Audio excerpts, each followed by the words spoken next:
1701년 10월 10일 조선의 심장부인 한양도성에는 서늘한 가을바람, 대신 피비린내 나는 죽음의 그림자가 짙게 깔려 있었습니다. 함경궁 취선당 앞마당에는 국왕 숙종의 언명이 떨어졌고 조정의 대신들과 내관들이 숨을 죽인 채 한 여인을 주시하고 있었습니다. 화려했던 왕비의 관복 대신 수수한 소복을 입은 여인, 한때 조선의 국모였으며 왕의 총애를 한 몸에 받았던 희빈 장씨가 그곳에 무릎을 꿇고 있었습니다. 그녀의 앞에는 검붉은 빛을 띠는 사약사발이 놓여 있었고 이를 지켜보는 세자의 울음소리가 궁궐 담장을 넘어 울려 퍼졌습니다. 장희빈은 떨리는 손으로 사약사발을 집어들었지만 그녀의 눈빛만은 마지막 순간까지 매섭게 빛나고 있었습니다. 그녀는 자신을 죽음으로 몰아넣은 숙종을 향해, 그리고 자신을 시기했던 수많은 정적을 향해 증오 섞인 유언을 남기려 입술을 달싹였습니다. 조선 역사상 가장 극적인 삶을 살았던 여인, 중인 출신으로 왕비의 다리까지 올랐던 입지전적인 인물 장옥정은 왜 이토록 처참한 최후를 맞이해야만 했을까요? 본 영상은 조선왕조실록과 승정원 일기 등 철저한 역사적 사료를 바탕으로 재구성된 실제 역사 이야기입니다. 기록 속에 숨겨진 권력의 암투와 비극적인 사랑의 진실을 파헤쳐 보겠습니다. 영상이 시작되기 전 구독과 좋아요, 알림 설정을 눌러주시면 조선 역사의 숨겨진 진실을 가장 먼저 만나보실 수 있습니다. 장희빈의 죽음은 단순한 질투나 치정극의 결과가 아니었습니다. 그것은 당대 최고의 권력가들이 벌였던 치열한 당파 싸움과 왕권을 강화하려 했던 숙종의 냉혹한 정치적 계산이 맞물려 일어난 거대한 비극이었습니다. 그녀는 서인과 남인이라는 거대 세력 사이에서 때로는 방패로, 때로는 창으로 이용당하며 서서히 파멸의 길로 걸어 들어갔습니다. 사약을 마시기 직전 그녀는 마지막으로 자신의 아들인 세자를 불러달라 울부짖었습니다. 하지만 냉정하게 돌아선 숙종의 뒷모습에는 한때 그녀를 향했던 뜨거운 사랑의 흔적은 눈 씻고 찾아볼 수 없었습니다. 사랑이 증오로 변하고 권력이 독이 되어 돌아온 그 순간, 장희빈은 과연 무엇을 생각하고 있었을까요? 기록에 따르면 장희빈은 사약을 거부하며 발버둥 쳤고 결국 강제로 입을 열려 사약을 들이켜야 했다는 참혹한 증언도 전해집니다. 이 사건은 조선 조정에 엄청난 파장을 불러일으켰으며 이후 300년이 넘는 시간 동안 수많은 소설과 드라마의 소재가 되었습니다. 하지만 우리가 알고 있는 악녀 장희빈의 모습 뒤에는 시대의 소용돌이에 휘말려 희생된 한 여인의 처절한 몸부림이 숨겨져 있습니다. 그녀가 처음 입궐하던 순간부터 왕비의 자리에 오르고 다시 사약을 하기까지의 궤적을 쫓아가 보면 조선 중기 정치사의 가장 어두운 단면을 마주하게 됩니다. 왕권을 위해 사랑마저 도구로 사용했던 숙종의 냉정함과 가문을 일으키기 위해 자신의 모든 것을 걸었던 장옥정의 야망이 충돌한 지점, 그곳이 바로 취선당의 비극이 시작된 곳이었습니다. 이제 우리는 시간을 거슬러 올라가 17세기 조선으로 향합니다. 평범한 엽관의 딸로 태어나 왕의 여자가 되었던 장옥정, 그녀가 마셨던 사약 한 사발에 담긴 조선의 운명과 권력의 속성은 무엇이었을까요? 지금부터 조선을 뒤흔든 가장 화려하고도 슬픈 몰락의 대서사실을 시작합니다. 조선을 뒤흔든 비극의 주인공, 그녀의 본명은 장옥정입니다. 토대에 흔히 장희빈이라 불리는 그녀는 조선 역사상 유일하게 중인 계급 출신으로 왕비의 자리에까지 올랐던 전무후무한 인물이었습니다. 1659년 그녀는 당대 최고의 부를 축적했던 역관 가문인 옥산 장씨 집안에서 태어났습니다. 그녀의 아버지 장형은 사역원 부봉사를 지낸 인물로 당시 중인 계급 중에서도 상당한 경제력을 갖춘 집안의 수장이었습니다. 특히 그녀의 당숙인 장현은 국중거부라 불릴 정도로 막대한 재산을 모은 거물 역관이었으며 일본과 청나라를 오가며 쌓은 부를 바탕으로 남인 세력의 든든한 경제적 후원자 역할을 하고 있었습니다. 장옥정의 외모에 대해서는 당대 최고의 기록물인 조선왕조실록조차 이례적인 기록을 남기고 있습니다. 실록은 머리털부터 발끝까지 빼어나게 아름다웠으며 그 자태가 매우 요염하여 보는 이의 넋을 잃게 만들었다 라고 묘사하고 있습니다. 유교적 가치관이 지배하던 조선시대에 사관이 여인의 외모를 이토록 구체적이고 자극적으로 묘사한 것은 매우 드문 일이었습니다. 이는 그녀의 미모가 단순히 개인의 매력을 넘어 궁궐 전체, 나아가 국가의 문명을 뒤흔들 만큼 강력한 정치적 무기였음을 암시합니다. 그녀가 궁궐에 들어오게 된 배경에는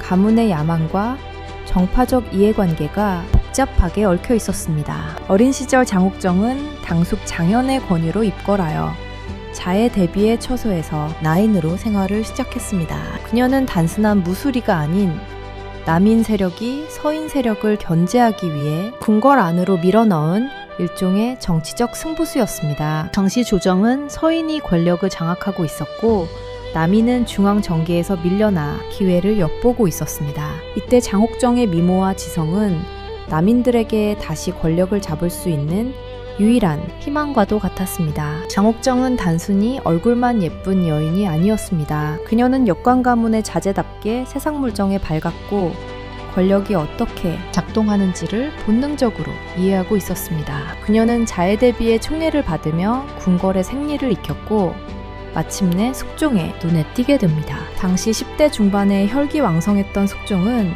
우아하고 정숙한 왕비들과는 전혀 다른 도발적이면서도 총명한 장옥정에게 순식간에 매료되었습니다. 숙종에게 장옥정은 단순한 후궁 후보가 아니라 답답한 궁궐 생활에서 유일하게 숨을 쉴 수 있게 해주는 해방구이자 자신의 정치적 공반자였습니다. 그녀가 역사적으로 중요한 이유는 단순히 왕의 사랑을 받았기 때문이 아닙니다. 그녀는 신분제 사회였던 조선에서 신분 상승의 상징이자 금기를 깬 여인이었습니다. 역관의 딸이 궁녀가 되고 궁녀가 후궁이 되며 마침내 일국의 국모가 되는 과정은 당시 사대부 중심의 조선 사회에 거대한 충격을 안겨주었습니다. 그녀의 부상은 곧 서인 기득권 세력에 대한 정면 도전이었으며 이는 숙종이 왕권을 강화하기 위해 장옥정을 어떻게 이용했는지를 보여주는 대목이기도 합니다. 하지만 그녀의 화려한 등장은 동시에 그녀의 불행을 예고하는 전주곡이기도 했습니다. 그녀는 자신의 의지와 상관없이 남인의 여인이라는 꼬리표를 달고 있었고 이는 서인 세력에게 그녀가 반드시 제거해야 할 공공의 적으로 인식되게 만들었습니다. 그녀가 숙종의 사랑을 깊게 받을수록 그녀를 향한 비난과 음해의 강도는 거세졌습니다. 그녀는 권력의 정점에 서기 위해 수많은 적을 만들어야 했고 그 적들은 훗날 그녀가 위기에 처했을 때 가장 날카로운 칼날이 되어 돌아왔습니다. 장옥정. 그녀는 사랑에 미친 여인이었을까요? 아니면 권력에 눈먼 야심가였을까요? 아니면 그저 가문의 명운과 자신의 생존을 위해 처절하게 싸웠던 시대의 희생양이었을까요? 분명한 것은 그녀가 조선 역사상 가장 강력한 카리스마를 가졌던 여인이었으며 그녀의 존재 자체가 조선 왕실의 법도를 뒤흔드는 거대한 폭풍이었다는 사실입니다. 이제 그녀의 본격적인 궁궐 암투와 그 속에 숨겨진 숙종과의 치명적인 로맨스가 어떻게 전개되는지 살펴볼 차례입니다. 장옥정의 삶은 그녀의 이름처럼 구슬처럼 맑고 고귀하게 시작되었으나 끝은 피로 얼룩진 독배였습니다. 그녀가 자의대비의 처소에서 처음 숙종을 마주보았을 때 두 사람의 눈빛이 교차하던 그 찰나의 순간이 조선의 역사를 바꿀 거대한 소용돌이의 시작이었음을 그 누구도 짐작하지 못했습니다. 장옥정이 입궐하여 숙종의 마음을 사로잡던 시기, 조선의 정치는 거대한 전환점에 서 있었습니다. 당시 조선은 건국 이래 지속되어 온 붕당 정치가 그 절정에 달해 있었으며 서인과 남인이라는 두 거대 세력이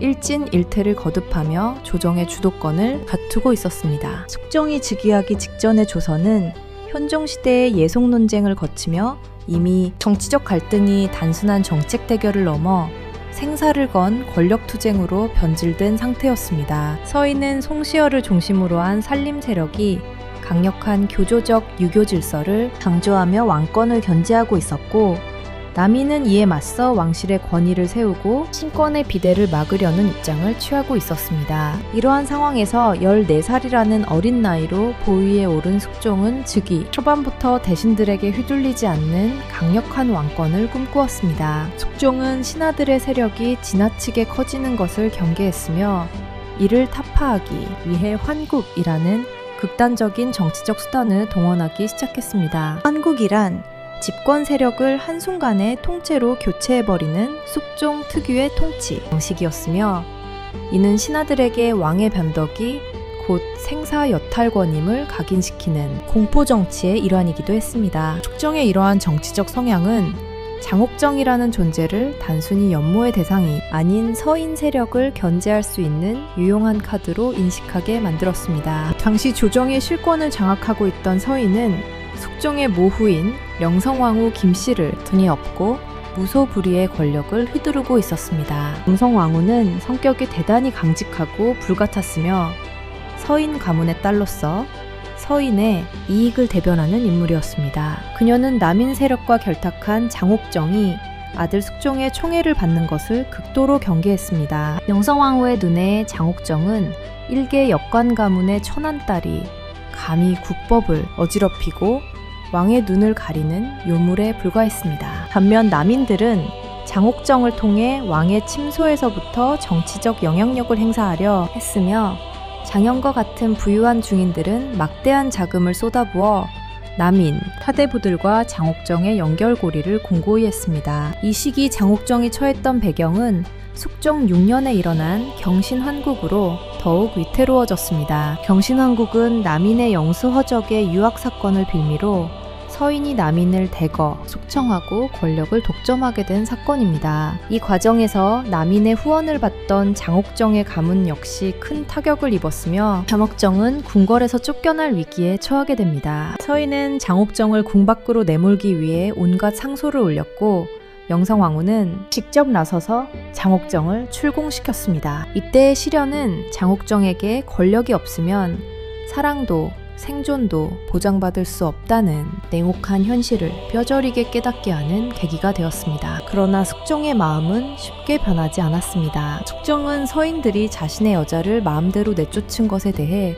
깊은 불만을 품었으며 이는 오히려 서인 세력에 대한 적개심으로 발전했습니다. 숙종에게 장옥정은 서인이라는 거대 기득권 벽에 가로막힌 자신의 처지를 투영하는 거울과도 같았습니다. 왕이면서도 마음대로 여인 하나 곁에 두지 못하는 현실은 숙종으로 하여금 더 강력한 왕권에 집착하게 만들었습니다. 조정에서는 서인이 득세하고 있었으나 궁궐 깊숙한 곳에서는 장옥정을 잊지 못한 숙종의 그리움이 남인들에게 다시 기회가 올 것임을 암시하고 있었습니다. 또한 당시 경제적 변화도 정치적 지형에 큰 영향을 미치고 있었습니다. 대동법의 실시와 상업의 발달로 인해 장옥정의 가문과 같은 역관 계층이 막대한 부를 축적하게 되었고 이들이 남인의 자금줄 역할을 하며 기존의 사대부 중심 질서에 균열을 내고 있었습니다. 장옥정은 단순한 개인의 야망을 넘어 신흥 부유층인 중인계층과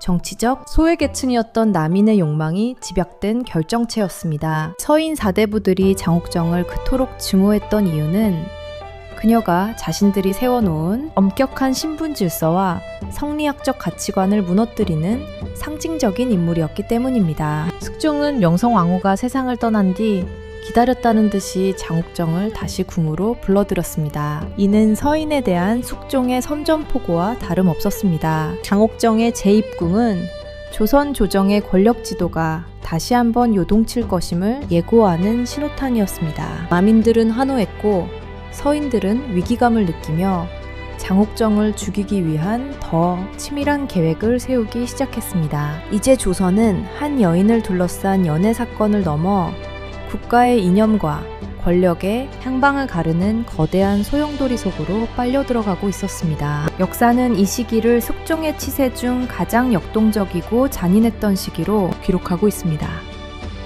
왕은 신하들의 충성을 시험했고 신하들은 왕의 여자를 공격하며 자신의 자리를 지키려 했습니다. 그 중심에 서 있던 장옥정은 이제 단순한 나인이 아닌 숙종의 총애를 받는 후궁으로서 본격적인 정치 무대에 등장하게 됩니다. 그녀의 손에 쥐어진 권력의 실타래는 조선의 법도를 하나씩 무너뜨리며 전대미문의 파란을 예고하고 있었습니다. 장옥정이 궁궐로 돌아온 시점은 조선의 전국이 유례없는 긴장감에 휩싸여 있던 때였습니다. 명성황후 김씨의 서거 이후 숙종은 더 이상 서인 세력의 눈치를 보지 않았으며 자신의 감정을 숨기지도 않았습니다. 재입궁한 장옥정은 이전의 가녀린 나인이 아니었습니다. 그녀는 자신을 내쫓았던 서인들에 대한 적개심과 다시는 권력을 놓치지 않겠다는 강렬한 의지를 품고 돌아왔습니다. 숙종은 그녀를 수건이라는 내명부 관작에 봉하며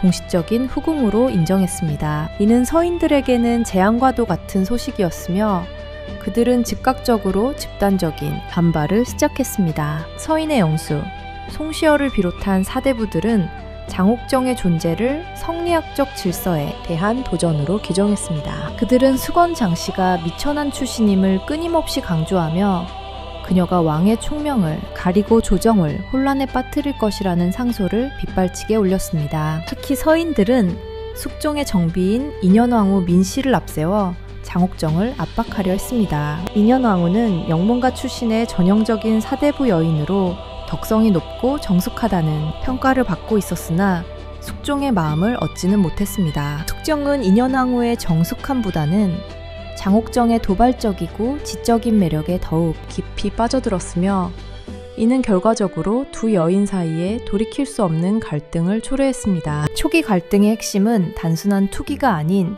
정치적 생존권이었습니다. 서인은 인현왕후를 지지함으로써 자신들의 권력을 공고히 하려 했고 남인은 장옥정을 방패 삼아 정계 복귀를 누렸습니다. 수건 장씨는 이 시기부터 자신의 처소인 취선당을 중심으로 세력을 결집하기 시작했습니다. 그녀의 오라버니인 장희는 궁궐 밖에서 남인 세력과 긴밀히 소통하며 정보를 수집했고 장옥정은 궁궐 안에서 숙종의 심중을 파고들었습니다. 그녀는 숙종에게 서인들의 오만함과 무례함을 은밀히 호소하며 왕의 분노를 자극했습니다. 사태가 더욱 악화된 결정적인 계기는 수건 장씨의 회임이었습니다. 1688년 장옥정이 마침내 숙종의 첫 아들인 윤을 낳자 조정은 발칵 뒤집혔습니다. 오랫동안 후사가 없던 숙종에게 아들의 탄생은 엄청난 기쁨이었으나 서인들에게는 정권의 종말을 의미하는 공포였습니다. 숙종은 기뻐하며 갓 태어난 왕자를 원자로 정하고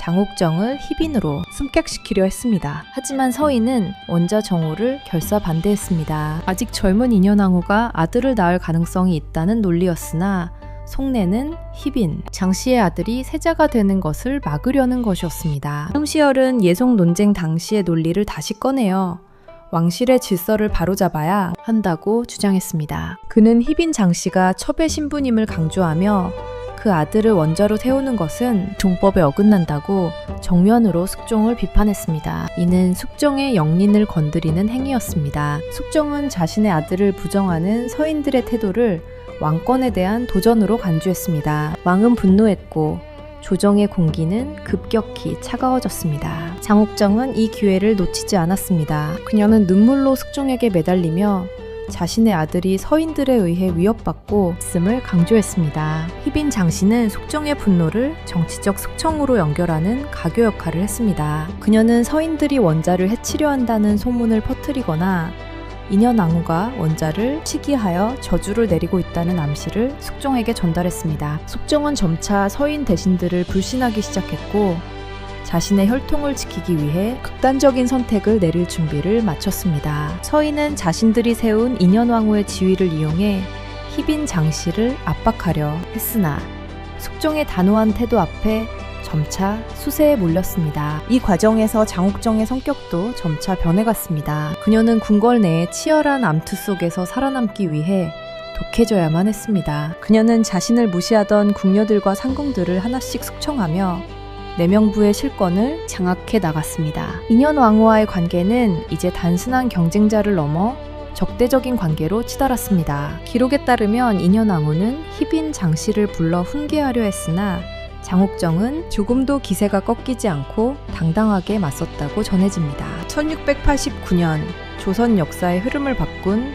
기사환국이 발발했습니다. 숙종은 원자 정오를 반대하던 서인 세력을 대거 몰아내기로 결심했습니다. 성시열은 유배지에서 사약을 받았고 수많은 서인 대신들이 조정에서 쫓겨나거나 죽임을 당했습니다. 이 거대한 숙청의 파도 끝에는 인현왕후의 패출이라는 충격적인 결말이 기다리고 있었습니다. 장옥정은 이제 일개 후궁이 아닌 조선의 새로운 주인이 되기 위한 마지막 계단을 오르고 있었습니다. 초기 갈등은 이렇게 피해 숙청으로 끝을 맺었고 장옥정의 시대가 화려하게 개막되었습니다. 기사왕국의 피바람이 휩쓸고 지나간 자리에 남은 것은 희빈 장씨의 동무대였습니다. 1689년 5월 숙종은 마침내 인현왕후를 폐위하여 서인으로 강등시키고 궁 밖으로 내쫓는 전대미문의 결단을 내렸습니다. 조선 건국 이래 후궁의 아들을 원자로 정하는 문제로 정비가 폐출된 사건은 유학자들의 상식을 뒤엎는 충격적인 사건이었습니다. 인현왕후가 소복 차림으로 눈물을 흘리며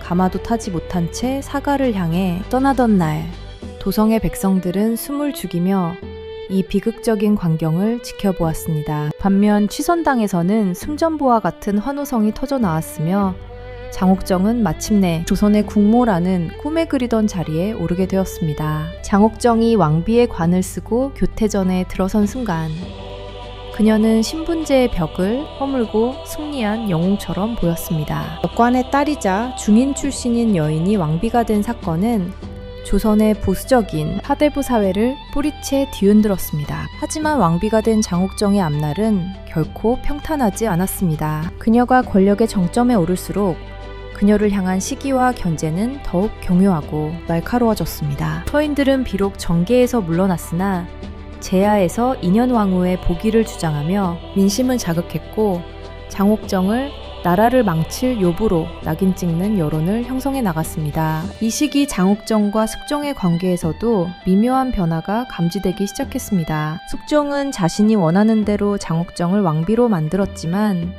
막상 그녀가 권력을 쥐고 남인 세력과 결탁하여 국정의 목소리를 높이자 점차 피로감을 느끼기 시작했습니다. 숙종은 본래 왕권에 도전하는 그 어떤 세력도 용납하지 않는 성정이었으며 장옥정의 오라버니, 장희를 비롯한 남인 인사들이 왕비의 권세를 등에 업고 매관매직과 전횡을 일삼는다는 보고가 올라오자 눈살을 찌푸렸습니다. 장옥정 역시 불안감을 감추지 못했습니다. 그녀는 왕비의 자리를 지키기 위해 더욱 예민하게 굴었으며 숙종의 작은 행동 하나에도 과민 반응을 보이며 투기를 멈추지 않았습니다. 장옥정의 불안을 더욱 가중시킨 것은 숙종의 변덕스러운 마음이었습니다. 장옥정에게 쏟았던 뜨거운 열정은 시간이 흐르며 식어갔고 숙종의 시선은 궁궐의 또 다른 구석을 향하기 시작했습니다. 이때 등장한 인물이 바로 훗날 숙빈 최씨로 불리게 되는 무수리 출신의 최씨였습니다. 최씨는 폐위된 인현왕후를 진심으로 섬기던 비천한 신분의 무수리였으나 그녀의 순박함과 정숙함은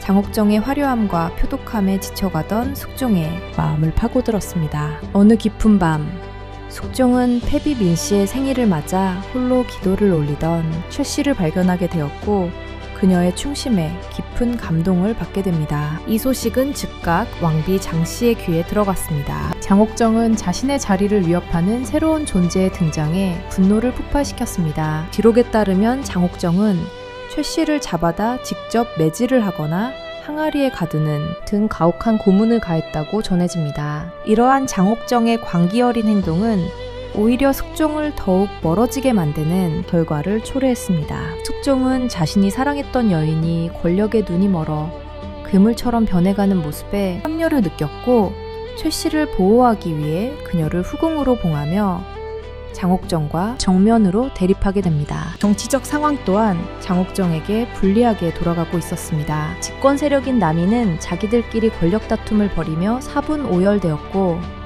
서인들은 김춘택과 같은 젊은 지략가들을 중심으로 인현왕후 복위 운동을 치밀하게 준비했습니다. 그들은 장옥정의 가문이 저지른 비리와 장옥정의 투기를 엮어 민심을 돌리는 데 성공했습니다. 당시 도성에는 미나리는 사철이요, 장미는 한철이라는 노래가 퍼졌는데, 여기서 미나리는 민씨를, 장미는 장씨를 상징하며 장옥정의 몰락이 머지 않았음을 암시했습니다. 숙종은 이제 장옥정과 남인을 버리고 다시 서인을 선택하려는 정치적 계산을 마쳤습니다. 1694년 이른바 갑술환국이 터져나왔습니다. 숙종은 남인들을 대거 축출하고 감옥에 가두었으며 인현왕후의 복위를 전격적으로 명령했습니다. 장옥정은 왕비의 자리에서 쫓겨나 다시 희빈의 신분으로 강등되어 취선당으로 물러나야 했습니다. 불과 몇 년 전 자신이 인현왕후를 내쫓았던 그 자리로 자신이 다시 내몰리게 된 것입니다. 장옥정은 취선당에 갇힌 채 인현왕후가 화려하게 궁으로 복귀하는 모습을 지켜봐야 했습니다.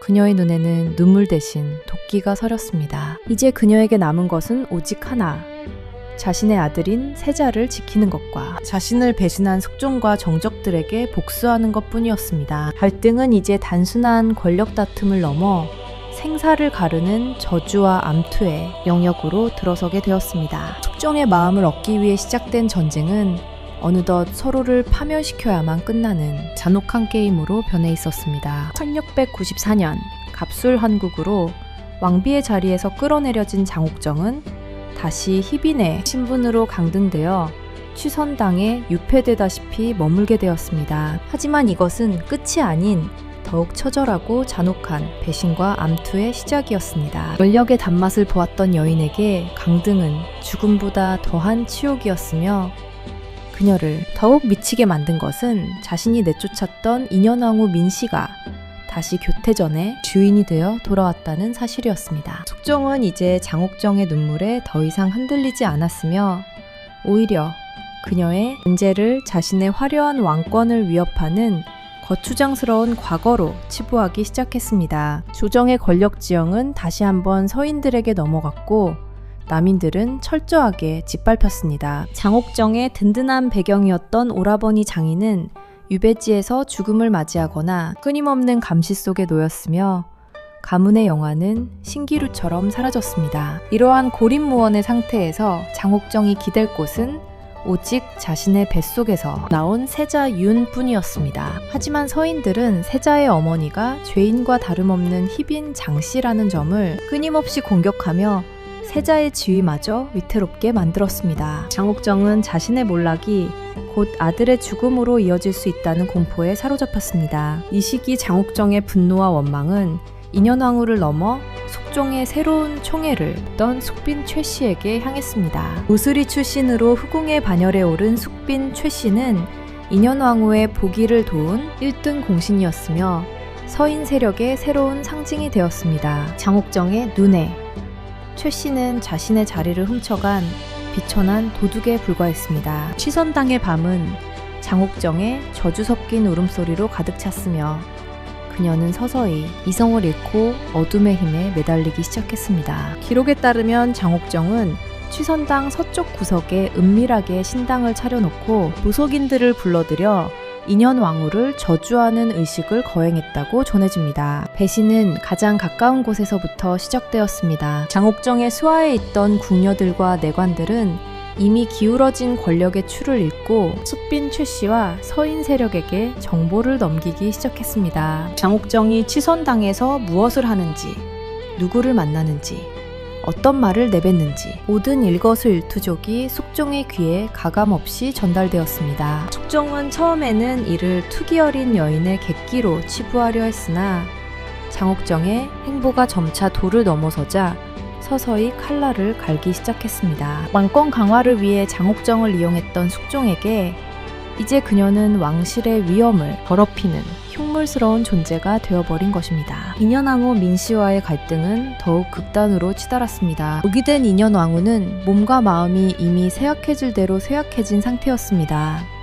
장옥정은 인현왕후가 앓고 있는 병세가 자신의 저주 덕분이라고 믿었으며 더욱 강도 높은 무속의식을 이어갔습니다. 그녀는 인현왕후의 인형을 만들어 화살을 쏘거나 땅에 묻는 등 성리학적 가치관이 지배하던 조선사회에서는 상상조차 할 수 없는 대역죄를 저질렀습니다. 이러한 행위는 단순히 개인적인 원한을 갚는 차원을 넘어 왕실의 법도를 정면으로 부정하는 행위였으며 이는 곧 그녀의 목을 조르는 결정적인 빌미가 되었습니다. 정치적 배신 또한 장옥정을 벼랑 끝으로 몰아넣었습니다. 한때 그녀를 찬양하며 발밑에 엎드렸던 남인 대신들은 자신들의 안위를 위해 장옥정과의 성급기에 나섰습니다. 그들은 장옥정의 가문이 가졌던 막대한 재산을 몰수하는 데 앞장섰으며 그녀의 실책을 숙종에게 고발하며 목숨을 부지하려 했습니다. 장옥정은 이제 궁궐이라는 화려한 감옥 안에서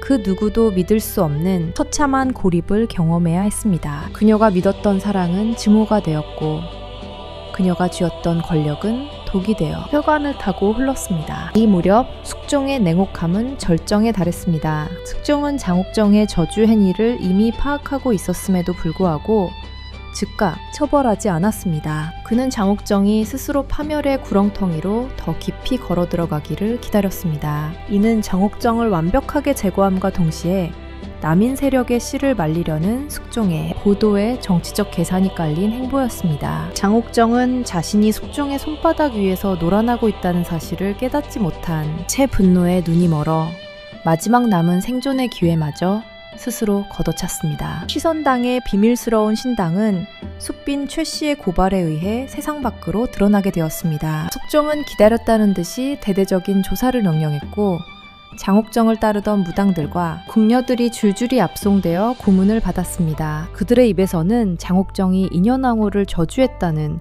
충격적인 증언들이 쏟아져 나왔습니다. 이제 갈등은 더 이상 조정의 당파 싸움이 아니었습니다. 그것은 한 여인의 광기와 이를 단죄하려는 왕의 냉혹한 의지가 충돌하는 파멸의 서막이었습니다. 장옥정은 이제 돌이킬 수 없는 강을 건너고 있었습니다. 조선의 가을 하늘이 유난히 시퍼렇게 멍든 것처럼 보였던 1701년 8월 궁궐 전체를 뒤흔드는 충격적인 비보가 전해졌습니다. 오랫동안 병석에 누워 사경을 헤매던 인현왕후 민씨가 결국 35이라는 젊은 나이에 숨을 거둔 것이었습니다. 인현왕후의 죽음은 단순히 한 왕비의 서거를 넘어 조선 조정의 거대한 피바람을 예고하는 신호탄이 되었습니다. 숙종은 눈물을 흘리며 비통해했으나 그 슬픔 이면에는 누군가를 향한 서늘한 분노가 칼날처럼 벼려져 있었습니다. 인현왕후가 마지막 숨을 내뱉는 그 순간에도 취선당의 불빛은 꺼지지 않았으며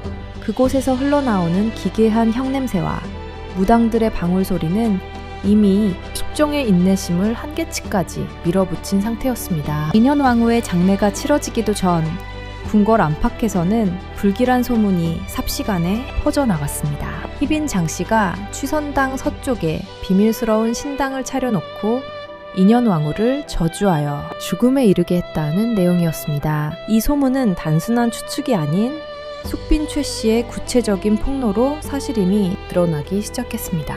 숙빈 최 씨는 인현왕후의 죽음 직후 숙종을 찾아가 장희빈이 무당을 불러 인현왕후의 초상화에 화살을 쏘고 죽은 동물의 피를 뿌리며 저주를 퍼부었다는 사실을 낱낱이 고했습니다. 숙종은 즉각 취선당에 대한 대대적인 압수수색을 명령했고 그곳에서 발견된 것들을 취선당 바닥을 파헤치자 인현왕후의 이름이 적힌 목인과 부적 그리고 저주의 도구들이 줄줄이 쏟아져 나왔습니다. 이는 조선 왕실에서 절대로 용납될 수 없는 대역죄이자 신성한 궁궐을 무속의 난장판으로 만든 모독 행위였습니다. 숙종의 분노는 불길처럼 타올랐습니다. 그는 자신이 한때 그토록 사랑했던 여인이 죽어가는 왕비를 향해 침을 뱉고 저주를 퍼부었다는 사실에 치를 떨었습니다. 숙종에게 인현왕후의 죽음은 자연스러운 병사가 아닌 장희빈에 의한 명백한 살인이었습니다. 이제 장옥정에게 남은 것은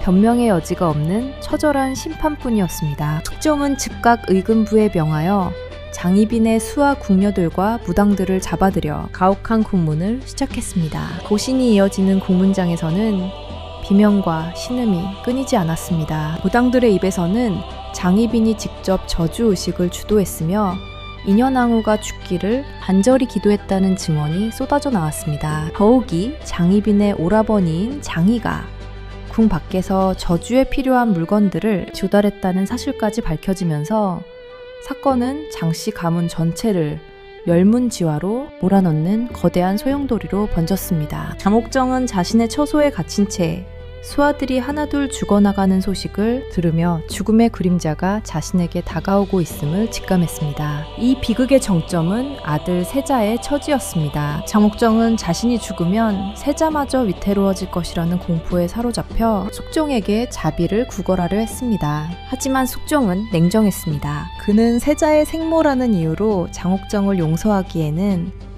그녀가 저지른 죄악이 너무나 깊다고 판단했습니다. 오히려 숙종은 훗날 세자가 왕위에 올랐을 때 장옥정과 남인 세력이 다시 권력을 잡고 서인들을 숙청할 것을 우려했습니다. 숙종의 머릿속에는 이미 왕권을 지키기 위해 사랑했던 여인을 제물로 바쳐야 한다는 냉혹한 결론이 내려져 있었습니다. 조정은 장희빈의 처벌 문제를 두고 격렬한 논쟁에 휩싸였습니다. 남인들은 세자의 생모를 죽이는 것은 효의 도리에 어긋난다며 결사 반대했으나 이미 권력을 장악한 서인들은 대역죄인을 엄벌에 처해야 한다며 숙종을 압박했습니다. 숙종은 이 기회를 통해 자신을 배신하고 왕실을 어지럽힌 장희빈과 그 배후 세력을 완전히 뿌리 뽑기로 결심했습니다. 1701년 9월 25일 숙종은 마침내 누구도 예상치 못한 단호한 하교를 내렸습니다. 그것은 희빈 장씨에게 자진을 명하는 즉 사약을 내리겠다는 선언이었습니다. 장옥정은 이 소식을 듣고 실신할 정도로 절망했습니다. 그녀는 자신이 중전의 자리까지 올랐던 여인이며 세자의 어머니라는 사실을 강조하며 숙종의 처우에 항의했습니다. 하지만 치선당을 에워싼 군사들의 차가운 창날은 그녀의 목소리를 철저히 가로막았습니다. 그녀가 누렸던 화려한 영화는 이제 피비린내 나는 비극으로 변해 그녀의 목을 조여왔습니다. 인현왕후의 빈소에서 흘러나오는 상여 소리는 장옥정에게는 곧 자신이 가야 할 길을 알리는 장송곡과 같았습니다. 이 거대한 비극은 단순히 한 여인의 몰락이 아니었습니다. 그것은 조선이라는 국가 시스템이 당파 싸움과 왕권 강화라는 명목 아래 얼마나 잔인해질 수 있는지를 보여주는 단면이었습니다. 장옥정은 자신이 그토록 갈구했던 권력의 칼날에 스스로 베이는 처지가 되었으며 그녀가 흘린 눈물은 이제 동정조차 받지 못하는 독액이 되어버렸습니다. 한때 조선에서 가장 아름다웠던 여인의 얼굴은 이제 원망과 공포로 일그러진 최후의 순간을 기다리고 있었습니다. 사약을 내리라는 숙종의 엄명이 떨어진 직후 장옥정이 머물던 취선당은 조선에서 가장 화려한 처소에서 가장 처참한 고립의 섬으로 변모했습니다. 한때 왕의 사랑과 권력이 마르지 않던 그곳에는 이제 서늘한 죽음의 기운과 군사들의 거친 발자소리만이 가득했습니다. 장옥정은 자신의 처소 밖으로 한 발자국도 나갈 수 없는 처지가 되었으며 그녀를 모시던 수많은 궁녀와 내관들은 이미 의금부로 끌려가 비명을 지르며 죽어갔습니다. 그녀의 곁에 남은 것은 오직 차가운 벽과 언제 들이닥칠지 모르는 금부도사에 대한 공포뿐이었습니다. 장옥정은 어둠이 짙게 깔린 방 안에서 홀로 앉아 지난날의 영광을 되짚어 보았습니다. 역관의 딸로 태어나 궁궐의 나인이 되고 마침내 일국의 국모가 되어 천하를 호령했던 순간들이 주마등처럼 스쳐 지나갔습니다. 하지만 그 화려했던 기억들은 이제 날카로운 칼날이 되어 그녀의 가슴을 후벼 팠습니다. 그녀가 그토록 갈구했던 권력은 결국 자신을 찌르는 칼이 되었고 자신이 그토록 믿었던 숙종의 사랑은 차가운 얼음보다 더 냉혹한 배신으로 돌아왔습니다. 그녀는 거울 속에 비친 자신의 일그러진 얼굴을 보며 이것이 정녕 조선을 뒤흔들었던 장옥정의 마지막 모습인가를 자문하며 절규했습니다. 이 시기 장옥정의 심리 상태는 극도의 불안과 광기 사이를 오갔습니다. 그녀는 때때로 인현왕후의 환영을 보며 소리를 지르기도 했고 때로는 아무도 없는 허공을 향해 숙종의 이름을 부르며 자비를 구걸하기도 했습니다. 하지만 취선당을 에워싼 정막은 그 어떤 대답도 들려주지 않았습니다. 그녀를 지지하던 남인 세력은 이미 자신들의 목숨을 부지하기 위해 그녀를 외면한 지 오래였으며 오라버니 장희와 어머니 윤씨마저도 그녀를 구원할 수 없는 처참한 상황에 놓여 있었습니다. 세상 그 누구도 자신의 편이 아니라는 철저한 고독감이 그녀의 영혼을 잠식해 들어갔습니다. 고립된 취선당 안에서 장옥정이 겪은 가장 큰 고통은 자신의 아들인 세자와의 단절이었습니다. 그녀는 세자가 자신을 보러 오기를 간절히 기도했으나 숙종은 세자의 취선당 출입을 엄격히 금지했습니다. 장옥정은 담장 너머로 들려오는 세자의 울음소리를 들으며 피눈물을 흘렸습니다. 자신이 죽으면 세자가 서인들의 틈바구니에서 어떻게 살아남을지, 그리고 자신의 죽음이 아들에게 어떤 평생의 짐이 될지를 생각할 때마다 그녀의 심장은 갈갈이 찢어지는 듯 했습니다. 그녀는 벽을 긁으며 세자의 이름을 불렀지만 돌아오는 것은 차가운 메아리뿐이었습니다. 장옥정은 이 고립의 시간 동안 인간의 본성이 얼마나 추악해질 수 있는지를 뼈저리게 느꼈습니다. 어제까지 자신의 발밑에서 아부하던 이들이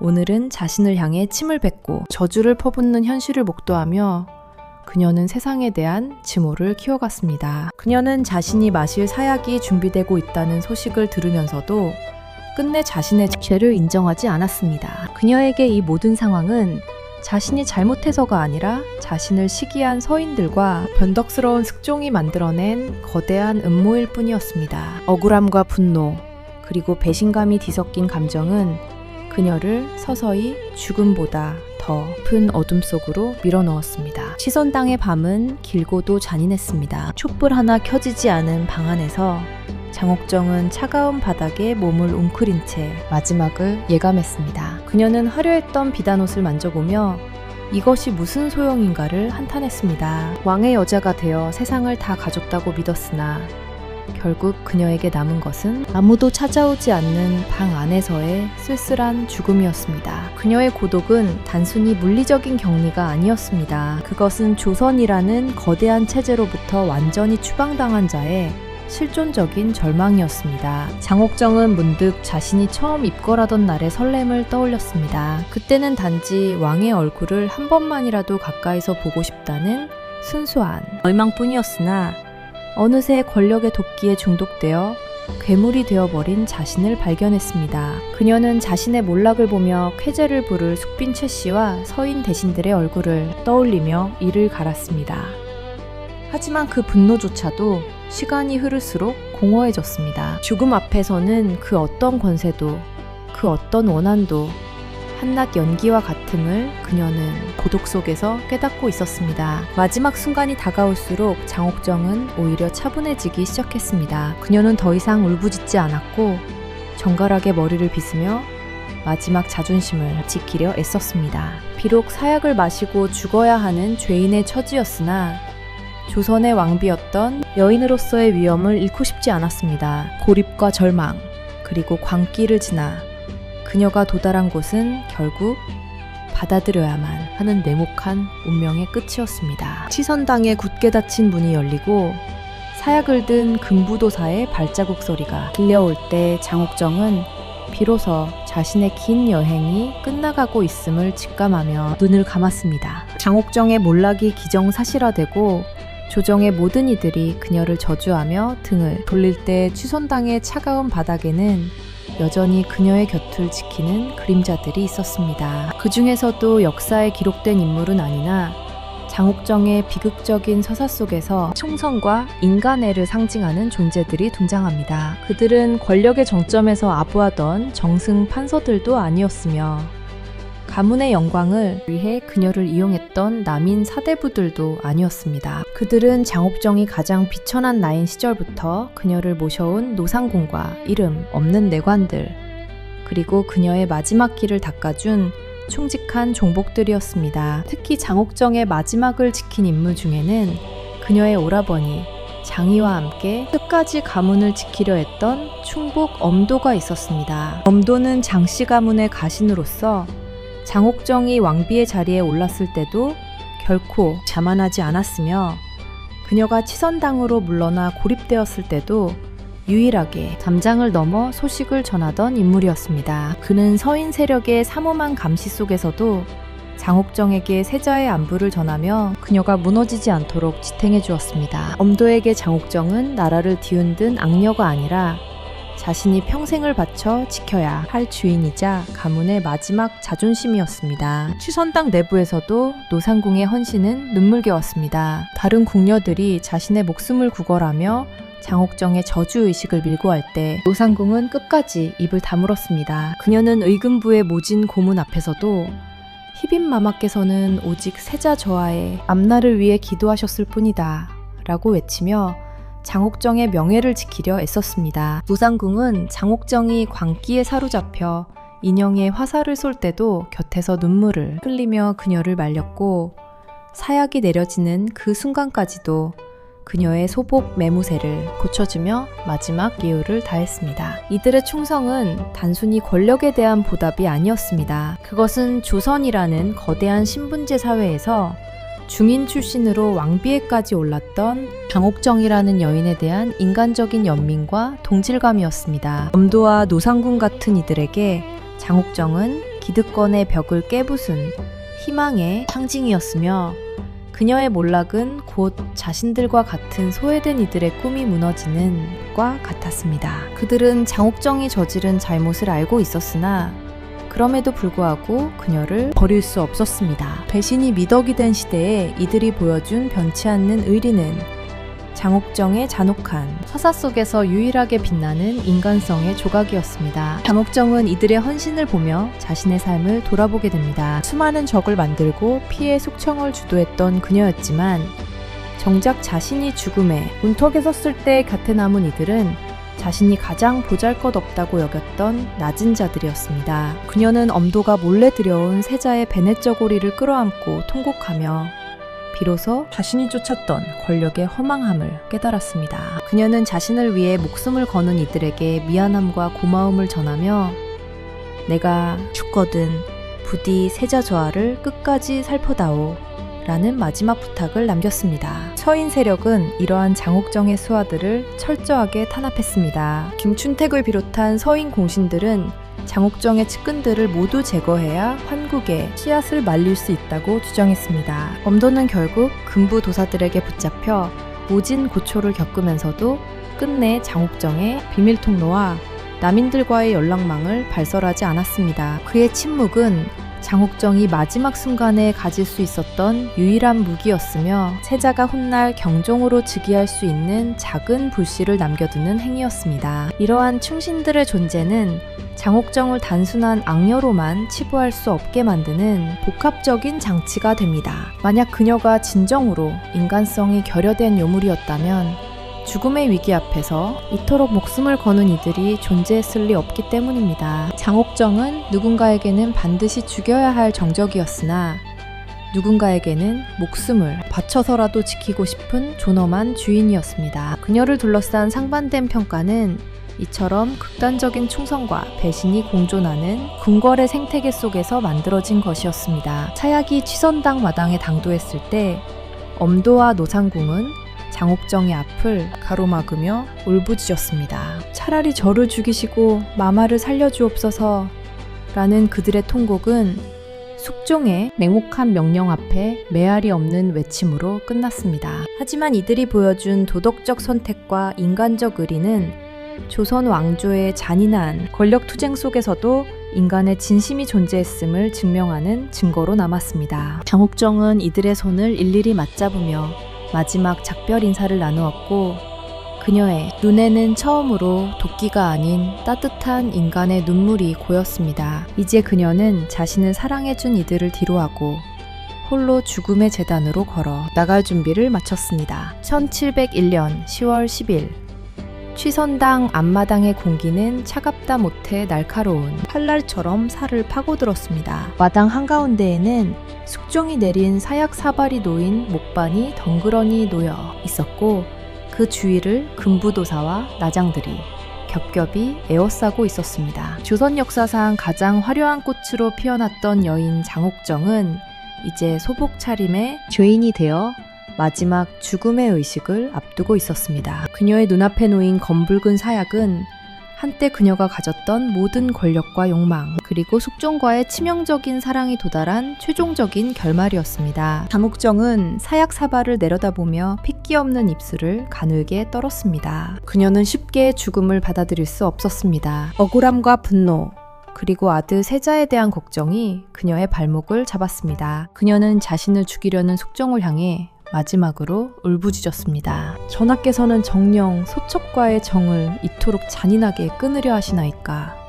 라는 그녀의 목소리는 궁궐 담장을 타고 허공으로 흩어졌습니다. 하지만 숙종의 대답 대신 돌아온 것은 사약을 빨리 마시라는 금부도사의 서슬퍼런 재촉뿐이었습니다. 기록에 따르면 이 마지막 순간은 조선 역사상 가장 처참하고도 격렬한 장면 중 하나로 묘사됩니다. 장옥정은 사발을 집어드는 대신 자리를 박차고 일어나 세자가 있는 쪽을 향해 뛰쳐나가려 했습니다. 그녀는 죽기 전에 단 한 번만이라도 아들의 얼굴을 보고 손을 잡고 싶어 했습니다. 하지만 이 과정에서 장옥정의 비명과 울음소리가 취선당 전체를 뒤흔들었으며 이를 지켜보던 노상군과 하인들은 차마 눈을 뜨지 못하고 바닥에 엎드려 통곡했습니다. 장옥정의 저항은 계속되었습니다. 그녀는 사약사발을 손으로 쳐서 엎질러 버렸습니다. 검은 액체가 취선당의 차가운 돌바닥 위로 쏟아졌고 마당에는 팽팽한 긴장감이 감돌았습니다. 금부도사는 당황하지 않고 다시 새로운 사약을 준비해왔습니다. 숙종의 명령은 단호했습니다. 오늘 해가 지기 전까지 반드시 장희빈의 숨통을 끊어놓으라는 것이었습니다. 장옥정은 다시 무릎이 꿇려졌고 이번에는 나장들이 그녀의 머리채를 붙잡고 강제로 입을 벌리려 했습니다. 이때 멀리서 세자의 울음소리가 들려왔습니다. 숙종의 엄명에도 불구하고 어머니의 마지막을 직감한 세자가 취선당 입구까지 달려온 것이었습니다. 장옥정은 세자의 목소리를 듣자마자 짐승처럼 울부짖으며 나장들의 손길을 뿌리치려 애썼습니다. 세자야, 내 아들아, 부디 이 어미를 용서하지 마라 라고 소리치는 그녀의 모습은 보는 이들의 심장을 갈갈이 찢어놓았습니다. 하지만 문 밖의 군사들은 세자의 앞을 가로막았고 장옥정은 끝내 아들의 얼굴을 보지 못한 채 다시 바닥으로 내동댕이 쳐졌습니다. 결국 나장들이 장옥정의 사지를 억누르고 금부도사가 강제로 그녀의 입에 사약을 부어넣기 시작했습니다. 장옥정은 숨이 막히는 고통 속에서도 눈을 부릅뜬 채 하늘을 노려보았습니다. 사약이 목을 타고 내려갈 때마다 그녀의 몸은 격렬하게 경련했고 하얀 소복 위로 검붉은 액체가 흘러내렸습니다. 한 사발로 부족하자 두 사발, 그리고 세 사발의 사약이 연거푸 그녀의 입속으로 쏟아졌습니다. 한때 왕의 가슴에 안겨 사랑을 속삭이던 그 입술은 이제 죽음의 독배를 받아내며 피를 토해내고 있었습니다. 사약의 독기운이 온몸으로 퍼져나가자 장옥정의 의식은 서서히 흐려지기 시작했습니다. 고통스러운 신음소리가 점차 잦아들고 그녀의 거친 숨소리도 잦아들었습니다. 그녀는 마지막 순간에 무엇을 보았을까요? 자신을 배신한 숙종의 차가운 미소였을까요?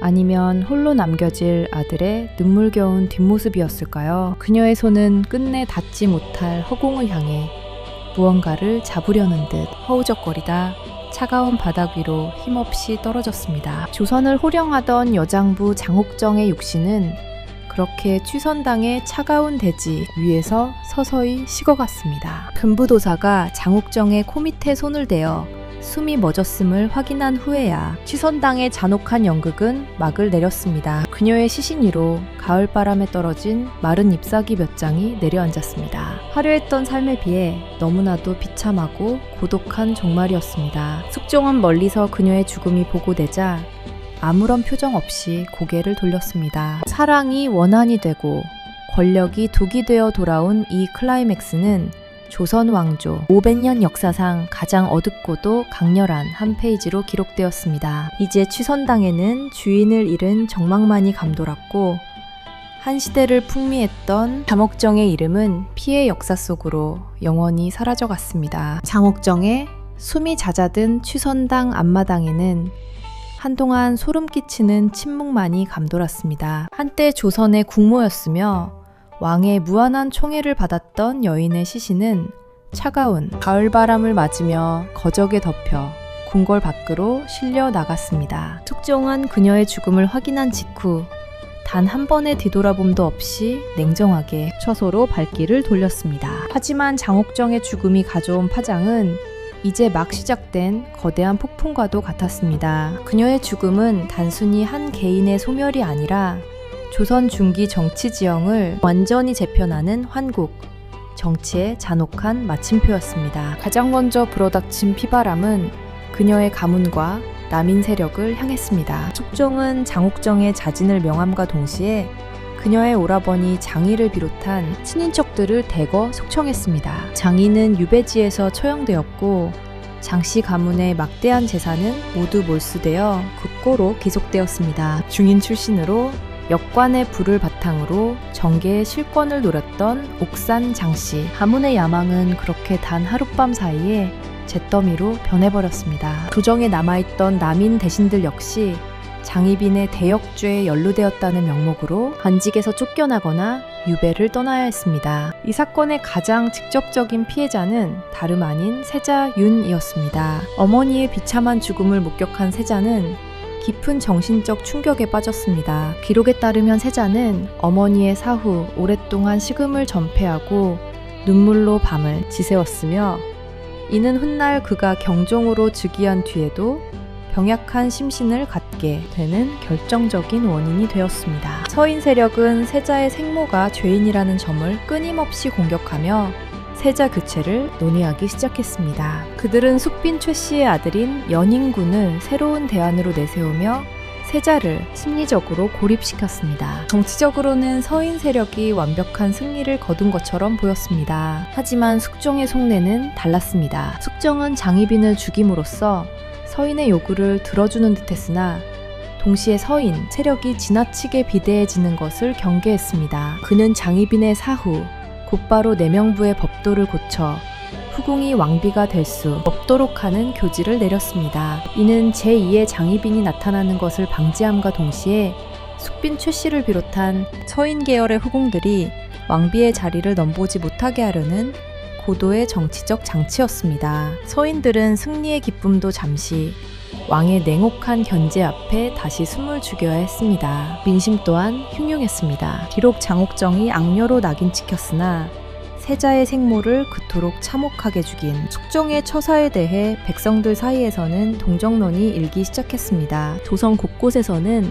장희빈의 원혼이 궁궐을 떠돌며 울부짖는다는 괴소문이 퍼졌고 이는 왕실의 권위를 떨어뜨리는 결과를 초래했습니다. 특히 인현왕후와 장희빈이라는 두 여인을 정치적 도구로 이용하고 버린 숙종의 비정함에 대해 사대부들조차 은밀한 비판을 가했습니다. 사랑이 권력의 재물이 되는 과정을 지켜본 백성들에게 왕실은 더 이상 존경의 대상이 아닌 공포의 공간으로 인식되었습니다. 장옥정의 시신은 경기도 양주 진해면에 묻혔습니다. 왕비였던 신분을 박탈당했기에 그녀의 무덤은 화려한 링이 아닌 초라한 묘에 형식으로 조성되었습니다. 그녀를 따르던 소수의 궁녀와 종북들만이 남몰래 그곳을 찾아 눈물을 흘릴 뿐이었습니다. 조정에서는 그녀의 이름을 언급하는 것조차 금기시되었으며 그녀와 관련된 모든 기록은 죄인의 역치로 치부되어 폄하되었습니다. 하지만 그녀가 남긴 상흔은 조선 왕실의 혈통 속에 깊이 각인되어 향후 수십 년간 이어질 영조와 경종의 갈등, 즉 신임사화의 불씨가 되었습니다. 숙종은 장옥정이 죽은 뒤 한동안 공허함에 시달렸다고 전해집니다. 그는 자신이 내린 사약이 정당했다고 강변했으나 정작 장옥정이 사라진 궁궐에서 그는 자신의 권력을 나눌 진정한 동반자를 잃어버렸음을 깨달았습니다. 숙종의 통치 후반기는 이전의 역동성을 잃고 끊임없는 의심과 숙청으로 점철되었습니다. 장옥정의 죽음 이후 조선의 정치는 토론과 합의가 사라진 채 오직 상대방을 죽여야만 살아남는 극한의 대결 구도로 고착되었습니다. 결국 장옥정의 몰락은 한 여인의 비극을 넘어 조선이라는 국가 시스템의 한계를 드러낸 사건이었습니다. 신분 상승을 꿈꿨던 여인의 야망은 성리학적 명분론과 왕권 지상주의라는 거대한 벽에 부딪혀 산산조각 났습니다. 그녀가 흘린 피는 취선당의 돌바닥을 적시고 사라졌으나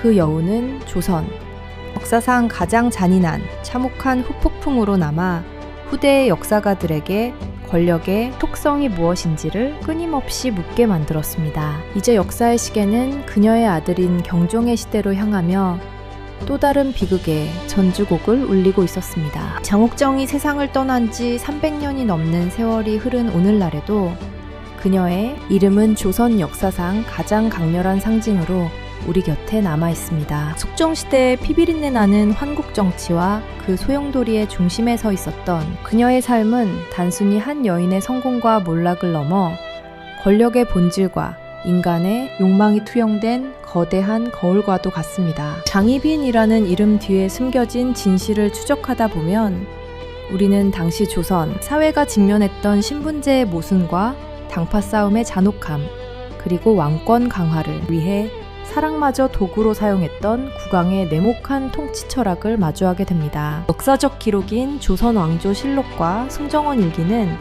장옥정을 대역죄인이자 투기 어린 악녀로 묘사하고 있습니다. 하지만 이는 승자의 기록이라는 점을 간과해서는 안 됩니다. 그녀를 죽음으로 몰아넣었던 서인 세력이 주도하여 작성된 사료들은 장옥정의 지적 능력이나 정치적 식견보다는 그녀의 외모와 성격적 결함을 부각하는 데 집중했습니다. 그러나 현대의 사학자들은 그녀를 다르게 평가하기 시작했습니다. 장옥정은 당시 조선의 견고한 사대부 질서에 정면으로 도전했던 인물이었으며 중인 계층의 경제력을 바탕으로 새로운 권력 지형을 꿈꿨던 선구적인 야심가였다는 재해석이 힘을 얻고 있습니다. 그녀가 남긴 가장 큰 유산은 역설적이게도 그녀의 아들인 경종과 그 뒤를 이은 영조의 치세에 고스란히 녹아 있습니다. 어머니의 비참한 죽음을 지켜보며 왕위에 올랐던 경종은 평생을 서인 세력의 압박 속에서 고통받아야 했으나 끝내 왕위를 지켜내며 남인 계열의 마지막 불꽃을 지켰습니다. 또한 숙종이 장옥정에 사우내린 후궁의 왕비 승격 금지 교지는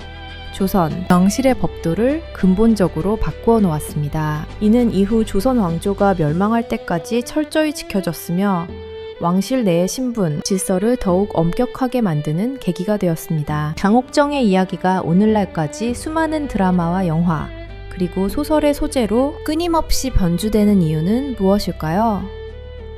그것은 그녀의 삶에 담긴 극적인 요소들이 인간 보편의 감정을 자극하기 때문입니다. 비천한 신분에서 최고의 자리로 올라가는 카타르시스와 그 정점에서 모든 것을 잃고 추락하는 비극성은 우리에게 권력이란 무엇이며 인간은 무엇을 위해 그토록 치열하게 살아가는가에 대한 근원적인 질문을 던집니다. 장옥정은 단순히 악녀라는 평면적인 인물이 아니라 시대의 한계에 부딪혀 산산조각난 한 인간의 처절한 몸부림을 대변하고 있습니다. 오늘날 그녀의 묘소인 대빈묘는 경기도 고양시 서울릉의 한 구석에 조용히 자리 잡고 있습니다. 인여나무가 묻힌 명릉에서 멀지 않은 곳에 위치한 그녀의 무덤은 죽어서도 끝나지 않은 두 여인의 인연과 대결을 상징하는 듯 보입니다. 화려한 문인석이나 상석도 없이 초라하게 남겨진 그녀의 묘소를 보며 수많은 이들은 권력의 덧없음을 논합니다. 사무 11홍이라는 말처럼 한때 조선을 호령하던 미모와 권세는 한 줌의 흙으로 돌아갔으나 그녀가 남긴 강렬한 삶의 궤적은 여전히 역사의 행간마다 살아 숨쉬고 있습니다. 장옥정의 비극이 우리에게 주는 진정한 교훈은 도덕적 단죄가 아닙니다. 그것은 시스템이 개인을 어떻게 괴물로 만드는가, 그리고 절대 권력이 어떻게 인간의 순수한 감정을 오염시키는가에 대한 경고입니다. 숙종은 왕권을 지키기 위해 장옥정을 사랑했고 또 왕권을 지키기 위해 그녀를 죽였습니다. 이 냉혹한 정치적 계산 속에서 장옥정 역시 생존을 위해 독해져야만 했고 결국 자신이 쥐었던 칼날에 스스로 베이고 말았습니다. 그녀의 몰락은 개인의 실책이라기보다 권력이라는 괴물이 삼켜버린 한 시대의 초상화였습니다. 이제 우리는 장희빈이라는 이름에 씌워진 악녀라는 프레임을 넘어 역사의 실체를 바라봐야 합니다. 그녀는 자신의 신분적 한계를 극복하려 했던 도전가였으며 가문의 명운을 짊어지고 궁궐이라는 전쟁터에서 홀로 싸웠던 전사였습니다. 비록 그 방식이 성리학적 관점에서는 비난받을지언정 그녀가 보여준 열정과 야망은 조선 역사상 그 어떤 사대부보다도 강렬했습니다. 장옥정의 죽음은 한 여인의 종말이었으나 그녀가 던진 파문은 조선 왕조의 근간을 뒤흔들며 역사의 물줄기를 바꾸어 놓았습니다. 역사는 흐르고 인물은 사라지지만 그들이 남긴 이야기는 남아서 우리를 가르칩니다. 장옥정. 그녀가 마셨던 사약 한 사발에는 조선의 모든 모순과 슬픔이 담겨 있었습니다. 그녀의 마지막 유언처럼 기록되지 못한 수많은 진실은 여전히 취선당의 낡은 기와 사이를 감도는 바람 속에 머물러 있을지도 모릅니다. 조선을 뒤흔든 왕비의 몰락을 통해 우리는 오늘날의 권력과 인간관계를 다시금 되돌아보게 됩니다. 장옥정의 이야기는 여기서 끝나지만 그녀가 남긴 권력과 사랑, 그리고 인간에 대한 질문은 역사가 계속되는 한 영원히 멈추지 않을 것입니다. 조선이라는 나라는 수많은 왕과 대신, 그리고 이름 없는 백성들의 선택과 침묵으로 유지된 거대한 질서였습니다. 그리고 그 질서 속에서 가장 위험한 존재는 언제나 경계를 넘는 사람이었습니다. 장옥정은 바로 그런 존재였습니다. 그녀는 단순히 왕의 사랑을 받은 후궁이 아니었습니다. 그녀는 조선이라는 시스템이 절대로 허용하지 않으려 했던 균열 그 자체였습니다. 신분이라는 벽을 넘어선다는 것은 단순한 성공이 아니라 기존 질서를 부정하는 행위였기 때문입니다. 조선의 사대부들은 그녀를 두려워했습니다. 그녀의 미모 때문이 아니었습니다. 그녀의 야망 때문도 아니었습니다. 그들이 진정으로 두려워했던 것은 저런 존재가 가능하다면 이 사회의 질서는 무엇으로 유지되는가? 라는 질문이었습니다. 장옥정이 왕비가 되는 순간 조선의 신분제는 이미 균열이 가기 시작한 것이었습니다. 그리고 그 균열은 반드시 봉합되어야 했습니다. 그 방법은 단 하나였습니다. 그녀를 완전히 부정하고 철저히 파괴하는 것. 그래서 그녀의 죽음은 단순한 처벌이 아니었습니다. 그것은 하나의 정리였고 하나의 선언이었습니다. 조선은 여전히 변하지 않는다. 하지만 역설적으로 그녀가 사라진 뒤에도 조선은 이전과 같지 않았습니다. 왕은 여전히 절대 권력을 쥐고 있었지만 더 이상 누구도 완전히 믿지 않았습니다. 신하들은 여전히 명분을 외쳤지만 그 명분 뒤에 숨겨진 두려움을 감출 수 없었습니다. 그리고 궁궐 안의 여인들은 이전보다 더 조용해졌습니다. 그 침묵은 단순한 순종이 아니었습니다. 그것은 살아남기 위한 전략이었습니다. 장옥정의 이야기는 이후 궁중 여성들에게 하나의 경고로 남았습니다. 너무 눈에 띄지 말 것, 너무 사랑받지 말 것, 그리고 무엇보다 왕의 마음을 믿지 말 것. 그녀의 삶은 실패로 끝났지만 그 실패는 수많은 사람들의 행동 방식을 바꾸어 놓았습니다. 또한 그녀의 존재는 권력의 또 다른 진실을 드러냈습니다. 권력은 언제나 외부의 적보다 내부의 균열을 더 두려워한다는 것. 촉정은 수많은 대신들을 숙청했고 수많은 정적들을 제거했습니다. 하지만 결국 그가 가장 잔인하게 제거한 존재는 자신이 가장 가까이 두었던 사람이었습니다. 사랑했던 여인을 직접 죽음으로 몰아넣은 왕. 이 사실은 조선이라는 체제가 얼마나 냉혹한 논리 위에 서 있었는지를 보여줍니다. 감정은 허용되지만 그 감정이 질서를 위협하는 순간 제거된다. 장옥정은 그 경계를 넘은 사람이었습니다. 그녀는 사랑을 이용했고 권력을 잡았으며 체제 안에서 싸웠습니다. 하지만 결국 그녀는 그 체제 자체를 위협하는 존재가 되었고 그래서 제거되었습니다. 그렇다면 우리는 묻게 됩니다. 만약 그녀가 조금만 덜 눈에 띄었다면, 조금만 덜 강하게 나아갔다면, 조금만 더 조용히 살았다면 그녀의 운명은 달라졌을까요? 아마 아닐 것입니다. 왜냐하면 그녀의 존재 자체가 이미 위험이었기 때문입니다. 조선은 장옥정이라는 개인을 처벌한 것이 아니라 그녀가 상징하는 가능성을 제거한 것이었습니다. 하지만 역사는 언제나 아이러니를 남깁니다. 그녀를 지우려 했던 기록들은 오히려 그녀를 더 강렬하게 남겼고, 그녀를 악녀로 만들려 했던 서술들은 오히려 수많은 해석을 낳았습니다. 오늘날 우리는 더 이상 단순한 질문을 하지 않습니다. 장희빈은 나쁜 여인이었는가? 대신 우리는 이렇게 묻습니다. 왜 그녀는 그렇게 될 수밖에 없었는가? 이 질문은 단순히 과거를 이해하기 위한 것이 아닙니다.